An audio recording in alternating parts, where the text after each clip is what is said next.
ঈদের স্পেশাল পর্বে আজকে আমি তৈরি করছি পুরান ঢাকার সেই অথেন্টিক তেহারি রেসিপি। আসসালামু আলাইকুম everyone, welcome back to my channel.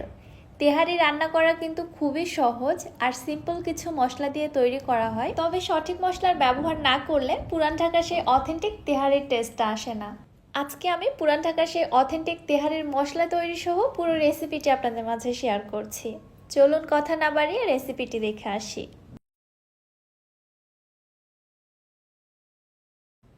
বিসমিল্লাহ। ফার্স্টে আমি তেহারির জন্য একটি স্পেশাল মশলা তৈরি করে নিচ্ছি। এজন্য একটি ব্লেন্ডারে জারে নিয়ে নিচ্ছি 2টি বড় সাইজের দারুচিনি, একটু ভেঙে ছোট ছোট টুকরো করে দিয়ে দিচ্ছি। 10 থেকে 12টি দিচ্ছি সাদা এলাচ। একটি জয়ফলের 3 ভাগের 1 ভাগ দিয়ে দিচ্ছি। দিয়ে দিচ্ছি একটি জয়ত্রীর অর্ধেকটা পরিমাণ। প্রায় 18 থেকে 20টির মতো দিয়ে দিচ্ছি কালো গোলমরিচ। 6টি দিয়ে দিচ্ছি লবঙ্গ। এবারে সকল মশলাগুলোকে আমি ব্লেন্ডারে ব্লেন্ড করে একদম মিহি গুঁড়া করে নিচ্ছি। মশলার গুঁড়োটাকে এক সাইডে রেখে দিচ্ছি, চলে যাচ্ছি মূল রান্নাতে। চুলায় একটি হাঁড়িতে দিয়ে দিচ্ছি 1 কাপ সরিষার তেল। পুরান ঢাকার সেই অথেন্টিক তেহারির টেস্ট পেতে হলে অবশ্যই এখানে সরিষার তেলটাই ব্যবহার করতে হবে, আর পুরো রান্নাটাই কিন্তু সরিষার তেলেই হবে। 1 কাপ দিচ্ছি পেঁয়াজ কুচি।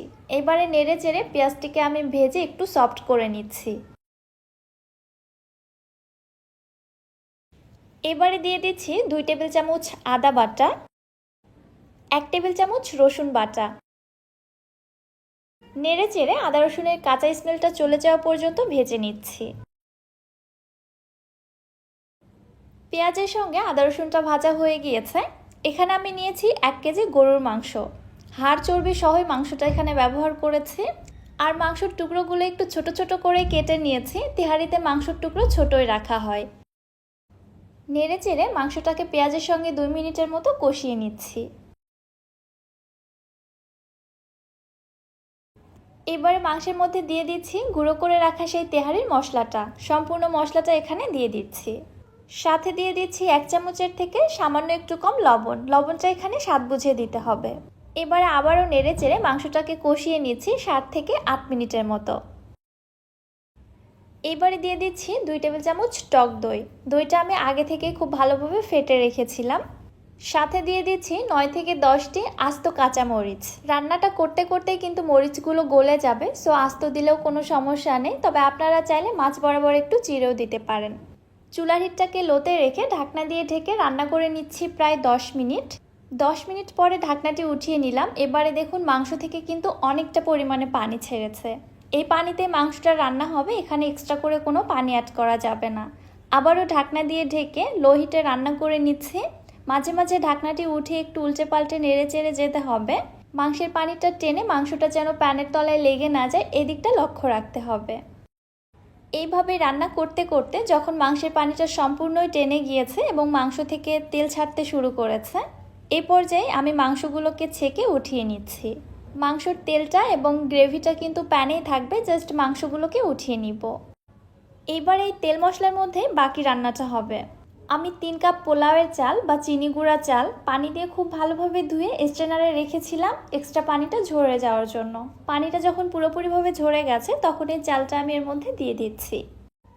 মশলার সঙ্গে চালটা ভেজে নিচ্ছি, চালটা ভেজে ঝুরঝুরে হওয়া পর্যন্ত। চুলার হিট লোতে থাকবে, কারণ এই পর্যায়ে চুলার হিট বাড়িয়ে ভাজতে গেলে এখানে প্রচুর মশলা রয়েছে, এগুলো পুড়ে যাবে, এজন্য চুলার হিট লোতে রেখে ভেজে নিতে হবে।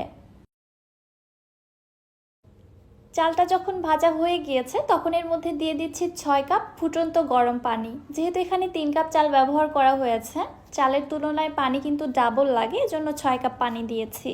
স্বাদ মতো দিচ্ছি লবণ, 1 চামচের থেকে সামান্য একটু কম। আরও দিচ্ছি 3 টেবিল চামচ গুঁড়া দুধ,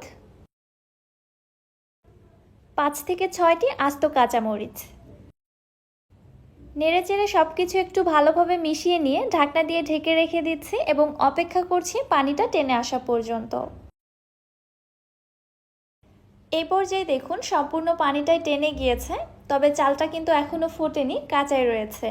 পানিটা দেওয়ার পরে চুলার হিটটাকে বাড়িয়ে দিয়েছিলাম, ঠিক এই মুহূর্তে এসে চুলার হিটটাকে একদম লোতে করে দিচ্ছি। দিয়ে দিচ্ছি 1 চা চামচ কেওড়া জল, এতে করে তেহারির মধ্যে খুবই সুন্দর একটা ফ্লেভার আসবে। ঢাকনা দিয়ে ঢেকে আবারও দমে দিচ্ছি 5 মিনিটের জন্য। 5 মিনিট পরে ঢাকনাটি উঠিয়ে নেড়েচেড়ে নিচ্ছে। চালটা কিন্তু এখন খুবই সুন্দরভাবে সেদ্ধ হয়ে গিয়েছে। এই পর্যায়ে আমি দিয়ে দিচ্ছি উঠিয়ে রাখা মাংসগুলো। এবারে নেড়েচেড়ে মাংসগুলো খুব ভালোভাবে মিশিয়ে নিচ্ছি। চুলার হিটটা এখনও লোতে রয়েছে। ঢাকনা দিয়ে ঢেকে আবারও দমে দিয়ে দিচ্ছি 10 মিনিটের জন্য। 10 মিনিট পরে ঢাকনা উঠিয়ে নিলাম। এবারে নেড়েচেড়ে আবার একটু ভালোভাবে মিশিয়ে নিচ্ছি। দেখতেই পারছেন তেহারি রান্না কিন্তু কমপ্লিটলি ডান। যেমন ঝরঝরে হয়েছে তেমন একটা কালার এসেছে, আর এত ঘ্রাণ ছড়িয়েছে আমি আপনাদের বলে বোঝাতে পারবো না। মনে হবে আপনারা পুরান ঢাকার সেই তেহারি খাচ্ছেন। আমার এই রেসিপিতে আপনারা বাসায় একবার তেহারিটা রান্না করে দেখুন, রেস্টুরেন্টে যাওয়ার কথা আপনাদের আর মাথাতেই আসবে না। এত বেশি মজাদার, এত ফ্লেভারফুল, এত টেস্টি, আমি আপনাদের জাস্ট বলে বোঝাতে পারবো না। আপনারা না বানিয়ে খেলে মিস করে যাবেন। রেসিপিটি আপনাদের কাছে কেমন লেগেছে অবশ্যই আমাকে কমেন্ট করে জানাতে ভুলবেন না।